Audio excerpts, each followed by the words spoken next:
ছোট্টিয় দর্শক আসসালামু আলাইকুম। তো যে যেখান থেকে আমাদের ভিডিওটি দেখছেন অবশ্যই আমাদের পাশে থাকবেন। এটি হলো ঐতিহ্যবাহী নরসিংদী জেলার ভাইরাল রাস্তার ভিতরে একটি রাস্তা।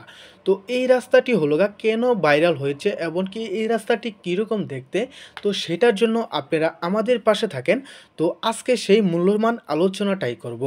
এই রাস্তাটা হলো ভাইরাল হওয়ার মূল উদ্দেশ্য হলো এখানকার সারি সারি রাস্তার পাশে দাঁড়ানো রয়েছে দুই সাইডে যেন কলা গাছ। আর সাদ দিয়ে দেখেন এখানে সামনে পড়তেই চোখে নজর কাটলো একটি কফি হাউস বা রেস্টুরেন্টের।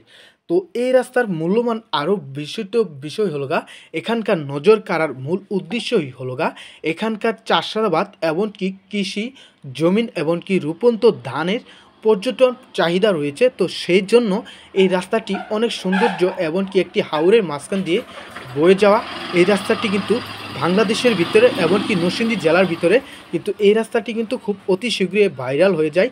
এমনকি এখানে যারা ঘুরতে আসে তাদের মন বারবার যেন এই নরসিংদী জেলার এই রাস্তাটি যেন এই মনটিকে বারবার কেড়ে নেয়, এমনকি যেতই দেখে মনটি ভরে না।